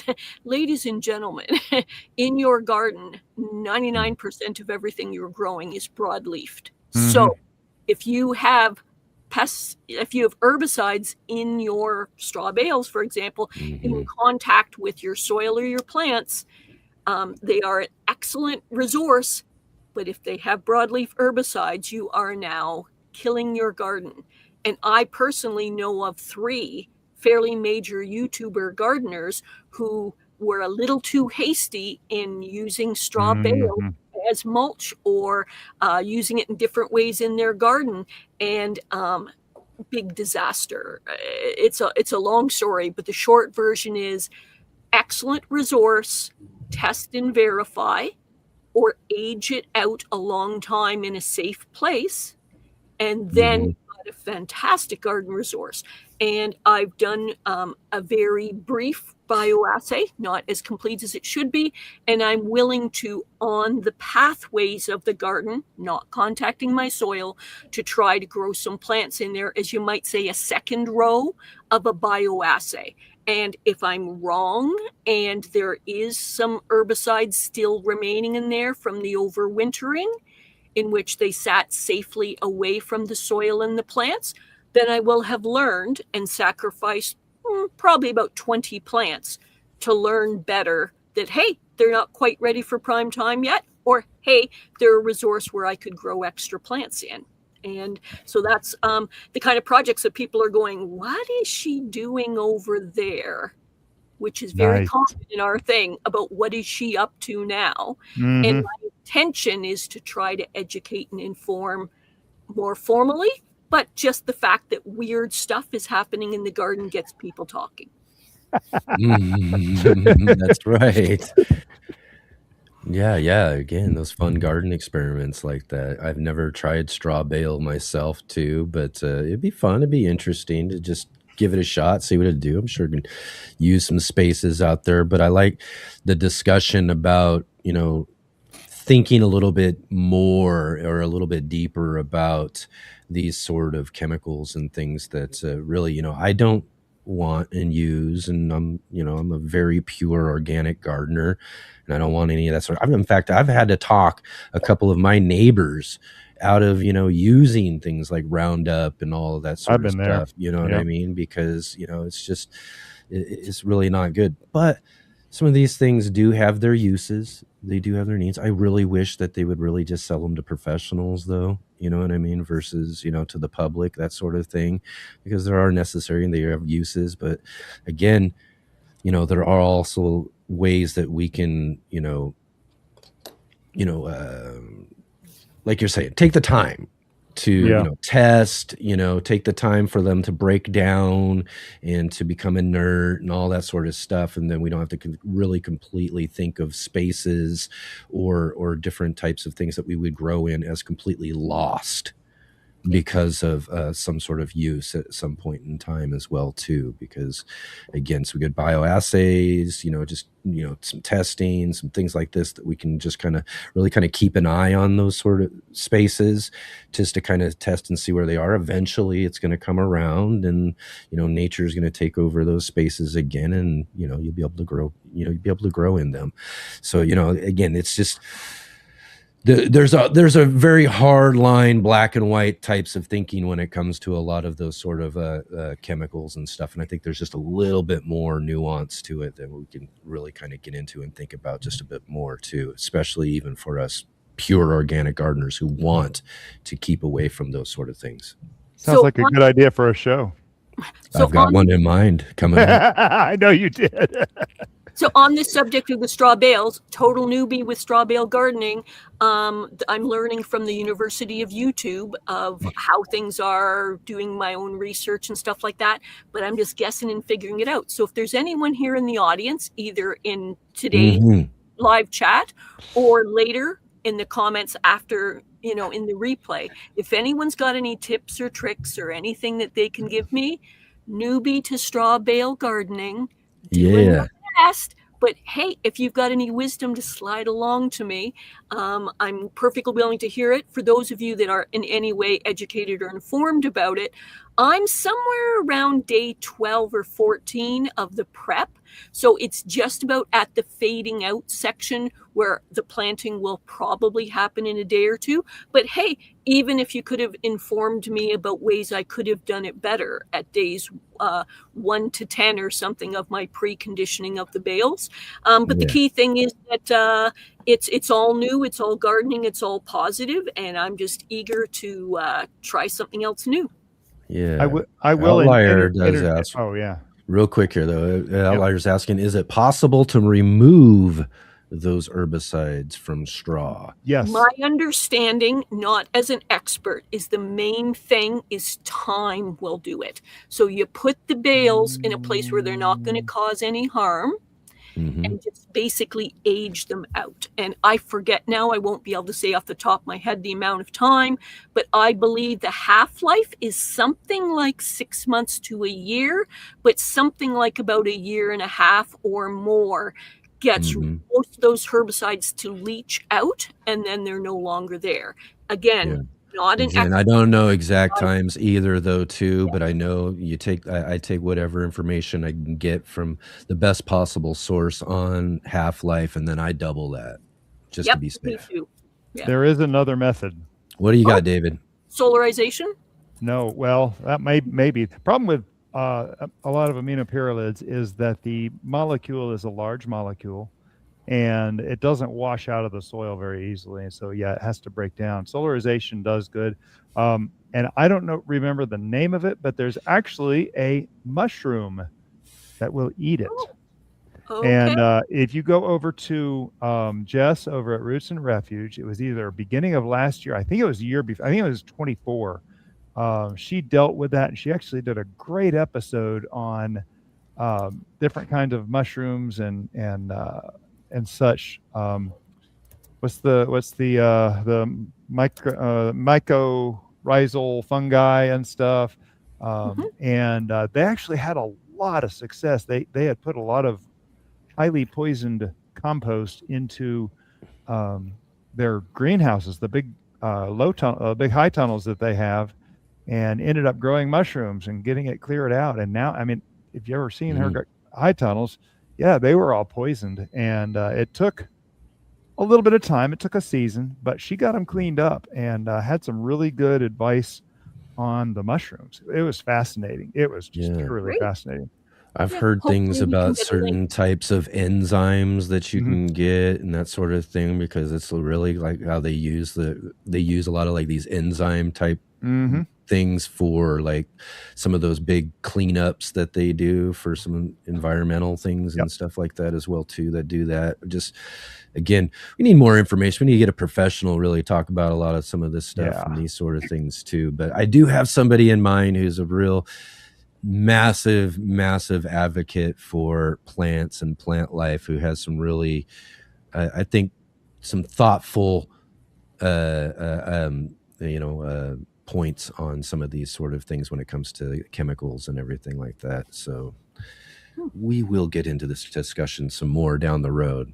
Yeah. Just while we're still talking about straw bales, and I do encourage people to do their own research and stuff. And again, beginner, newbie, doing my own research and figuring things out as I go, is in order to do that preconditioning so that the bale, you can't just easily plant in a straw bale. You actually have to do a preconditioning process. It is approximately 10 days to 2 weeks. Again, don't quote me precisely on that, but essentially what you're doing is you're opening holes in the straw bale where you'll want to plant, and you are using nitrogen sources to basically, we'll call it compost in place, compost in a concentrated way in that hole, so that you are getting it amenable and ready so that a plant can function in there, because it can't really function in a straw bale, the vast majority of what most of us use in gardens.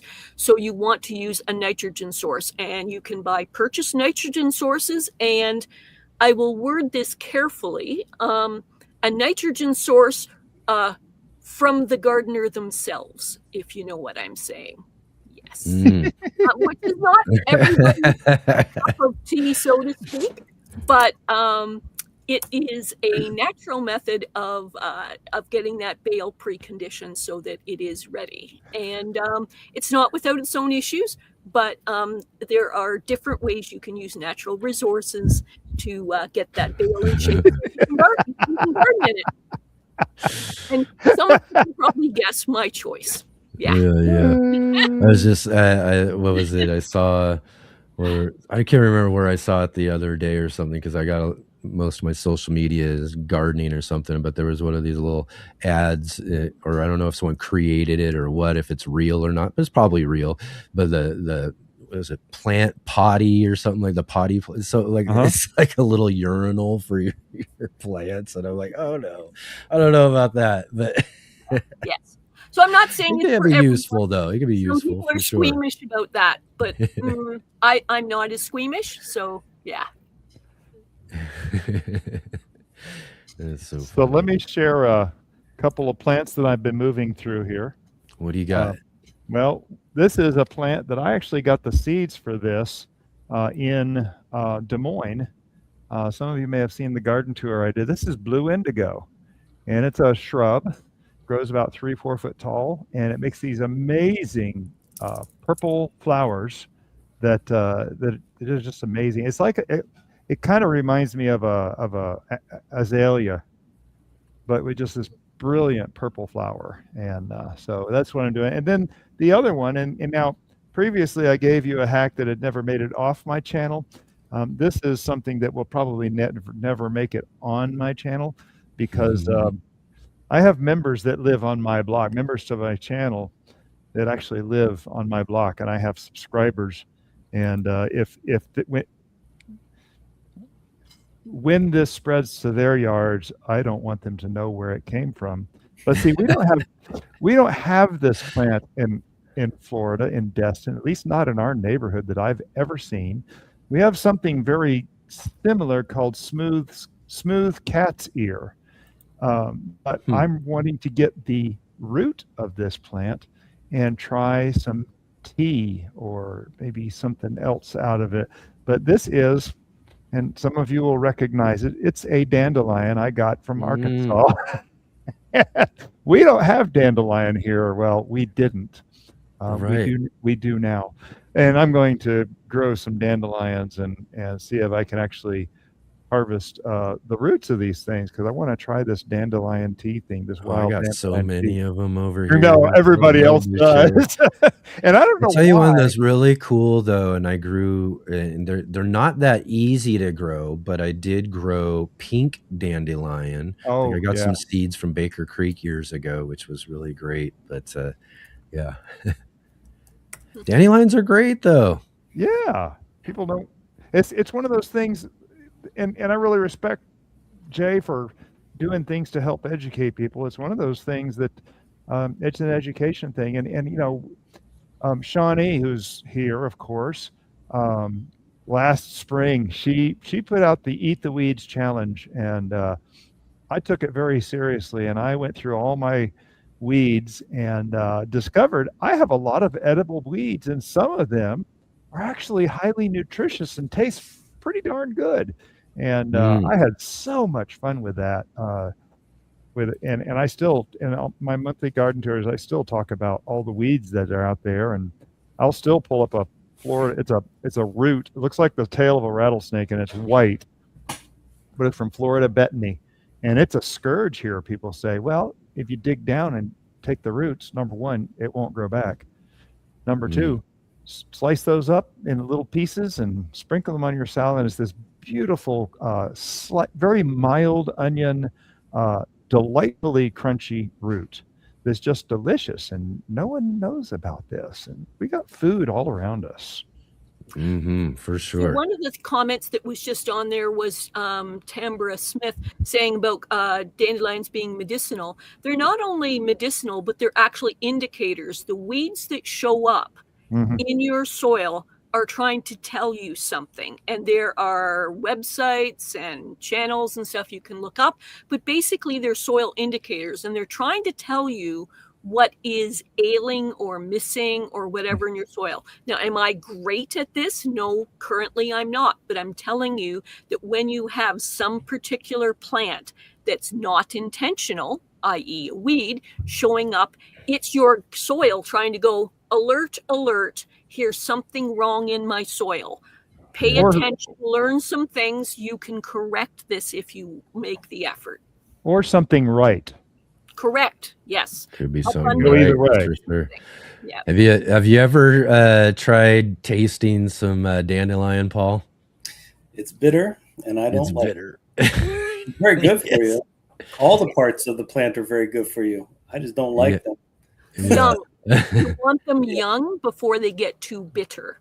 Yeah, we eat the tops, the yellow tops and stuff that, salad, etc. But for me, the tea is quite bitter. But I've heard really good things. The thing that surprised me by taste the most was stinging nettle. I had no idea how delicious that was going to be. Really? Especially considering how painful it is until you do that. There's also that part of you sitting there thinking, if this thing stings so badly, how is it possible that just simply steeping it, right? Yeah. See, that's what I've always wondered. See, now I pull those things barehanded. Yeah, that's a decision. That's a decision. There's a trick, though. There's a trick, and I was just showing base of it. Yeah. You dig your finger down below the soil level. There's a place down there where it's no longer thorny, and then and it serves two purposes. Number one, you're past the thorns. Number two, you've gone deep enough, you can pull that whole. The roots of those nettles are vast and wide, and they spread. They kind of remind me of how some raspberries spread. They just pop up everywhere in terms of the root structure. But yep, I mean, you're absolutely right. I get corrected all the time on videos when I refer to things as weeds by people saying these aren't weeds. This is considered to be a very important dish. This is, and I get it, but I got lots of weeds. I got borage. That's a delicious weed that's growing in my garden because I don't want it there. I'm not trying to grow it. I got strawberry spinach. That's a weed. I planted it years ago. I don't want it anymore. So it is. We can talk about what it is and all that, but I think it's really interesting to hear in terms of what is growing and what that does mean about the soil. I think that's a really interesting conversation. And I think about the things that perform well or don't perform well, or the common things that you see happening on your plants. Like somebody talked about potato scab being an indicator of a pH issue.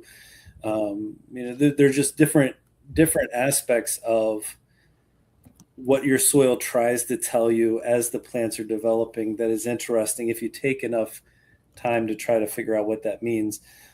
I did see Dusty had a comment, I think earlier, a question earlier that was just, am I seeing things showing up later than normal? Oh, right. Yeah. It's from probably about 7 or 8 minutes There ago. we go. But the answer is definitely yes. Definitely. And if you have enjoyed the weather here the last week, it has been cool, which is, I mean, it's great for me, but I heard somebody else say that earlier. It's like not necessarily great for some of the sun-loving plants, etc. But I think it's just been a perfect storm of getting started late, and then the weather not being what it needed to be, and then it's just everything is late. That's where I'm at right now. So on the weather note, Glad I'm not alone. Here in Destin, Florida, and Enoch, you were saying earlier about the 100-degree days. Yeah. We haven't hit 90 yet in Destin, Florida. Now, Wow. our water temperature, we're surrounded by water here in Destin. Our water temperature is 83 degrees, which by this time last year, we had hit our lowest high of 82 degrees in the end of April, and we didn't get below a low of 82 degrees Fahrenheit, and most of them were well into the 90s. We had 95 degrees for a low last year from April until the very end of September when it finally started to cool down.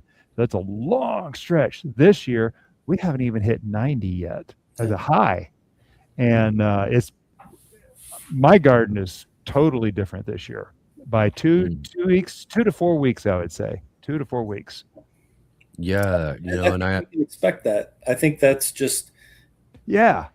That's why everything. I want to go back to something Jay said earlier, which was it passed so quickly, but it was so poignant. Not with your hand. And that is when you talked about people walking by and seeing, like, you can plant cabbages this close. You can do. The reality is there are rules, and the rules are in place. It's kind of like when I'm teaching students how to write an essay. I give them a structure that's in place just so that I know that they know how to do the baseline. And then as they get past that structure, they can start to play around and become, it's like their own voice. It's like their own approach to things. So it's the same thing in the garden. There are rules for a reason. You get a baseline, and this is how things have been proven to work. But also you become a completely different gardener the moment you realize that those rules are a structure in place, and then you can do whatever you want. And then if it works, that's great. And if it doesn't, okay, well, I broke that rule maybe a little bit too hard. Yep. Try something else. But I think that's just such shouldn't have really went that far. Well, right. And to tie that back to then the climate piece of it, which is the things shift. And that's just our reality. I mean, there's a reason why it's an average, well, where I live anyway, first and last frost. And that time is shifting. And it could shift back, and who knows, but that's where, if you see something happening, like there seems to be things happening at a later rate or a slower rate, that's what it is for that year. And then you just try to work around it, I think. I must say, to slightly put a negative bent on it, I am doing all kinds of slightly innovative stuff with gardening. I'm not doing rocket science here. I'm doing fairly simplistic things, but things that traditional gardeners aren't used to seeing. So the normal thing here is you rototiller, you have big space, expanses of soil, and a small amount of a little row of a small amount of stuff going in there, and then a big space, and then a small amount of stuff in. And I've been doing different things, like I've been doing small, low tunnels that I make myself. I've been doing vertical gardening with some trellises. I've been doing raised gardening. I've been using things like using waste products to be able to make, compost and things like that. I've been doing stuff like mulching, doing just different things. Doing adapted hugelkultur underneath the raised beds that I was making initially from wood and now metal, because I'm getting old and I don't want to keep rebuilding my beds. I want them to kind of be in place so that I'm taking care of them and it looks tidier and neater than I normally am. However, interestingly, I live in an HOA type community. And this was specifically brought up at the last meeting, how some people, mostly non-gardeners, are distressed to see these kinds of things going on in the garden. And they actually are toying with the idea of creating a bylaw that you have to garden in those traditional ways. So that all those of compost, mulch, those, and we're back to footloose again of like, of people. And I'm thinking, have you paid attention to the last 50 years in soil science or anything? And the answer to most of them is no. But just the idea that different things are happening in the veggie garden distresses their minds. And they are actually talking about some of those things having being outlawed, so to speak, here. And the slightly on the positive end of it, more and more gardeners are starting to do those kinds of things in the garden because it makes good logical sense to them to do things like mulch so that you're not weeding where you're trying to walk, that it's actually taking care of itself, less weeding, less watering, raised beds. Many of us are getting older so that there's less bending, all that kind of thing. Trellises, because we only have a 10 by 20 foot space to garden in. So very limited space. So where you can train up or trail up, it makes good sense to do so. I'm very ethical. I try hard to be ethical in the way I garden. So my trellises, I triple check that they do not shade another garden in our small space so that I'm not affecting anybody else adversely by my plant greediness. I also do intensive gardening, nice and tight, because I want a lot of produce, including to share it around my community. Limited space, this is how I'm going to do it. But just for, on the negative end, people who haven't been paying attention to those things are distressed by my projects of how it's not the way they think gardens used to be back in the 70s.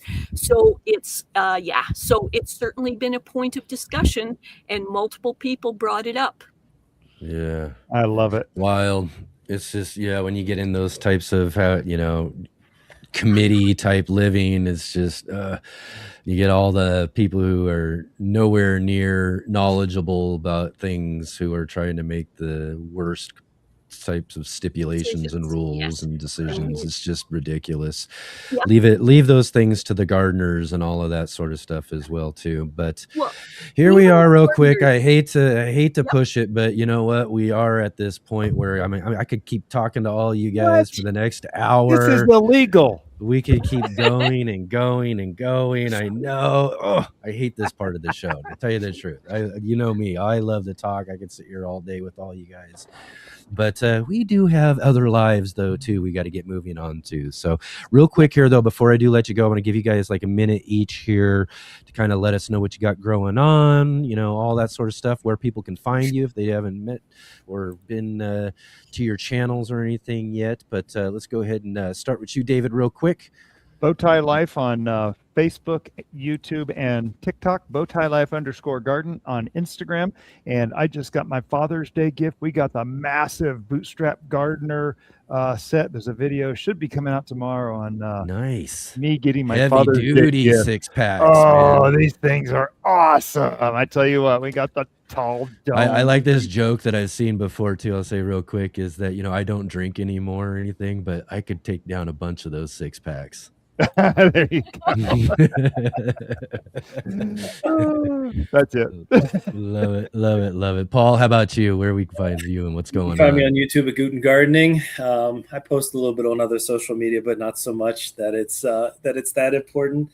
Got a lot going on this year, as always. A lot coming up. Hopefully a lot of harvest coming up. But we want to get a couple garden tours coming in because I haven't really done any full garden tours yet this season, which is not common for me. So hopefully there'll be something for that in the next month or so.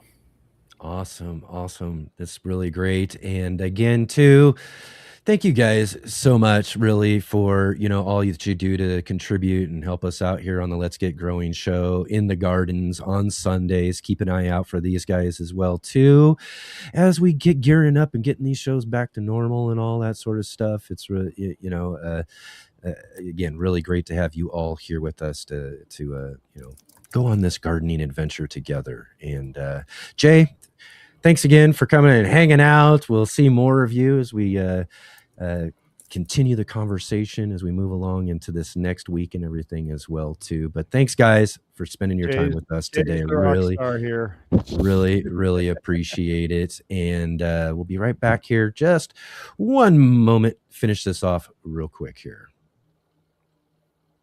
Bye, everybody.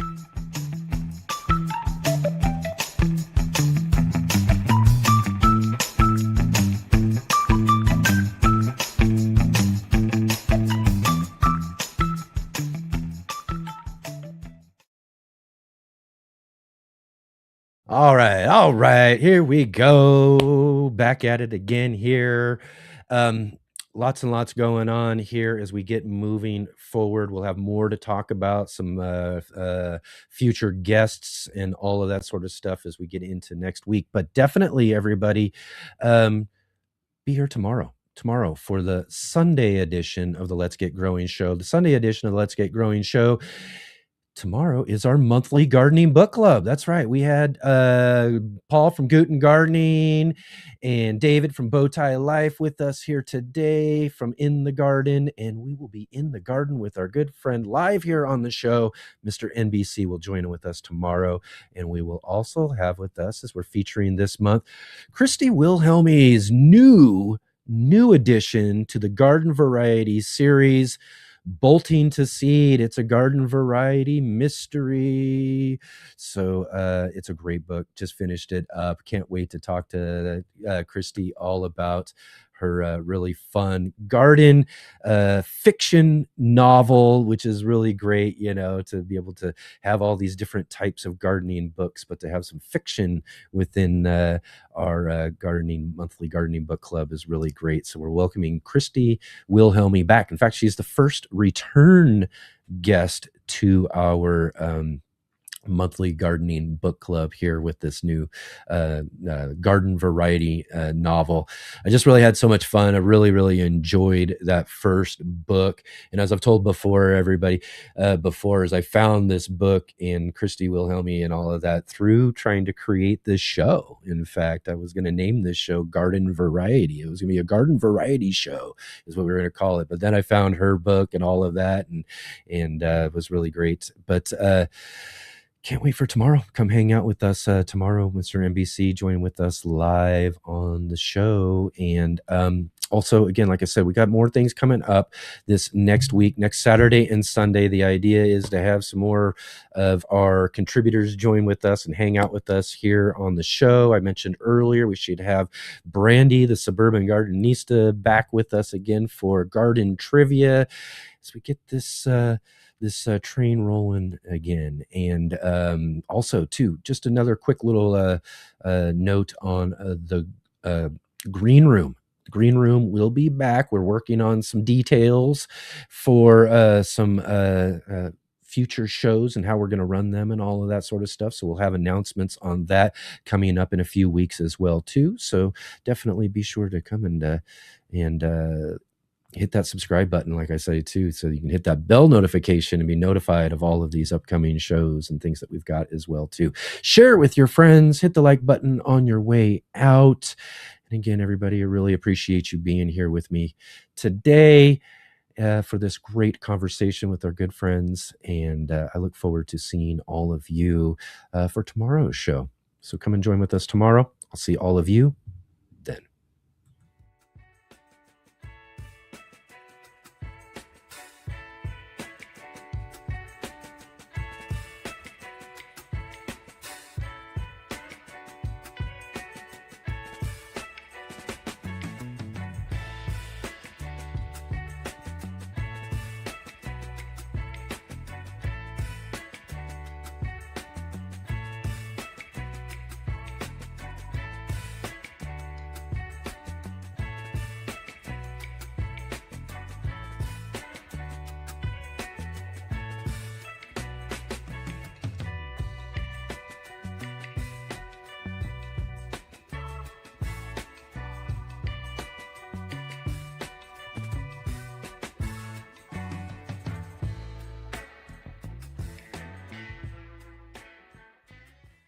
is the ugliest plant in the world, but I love it.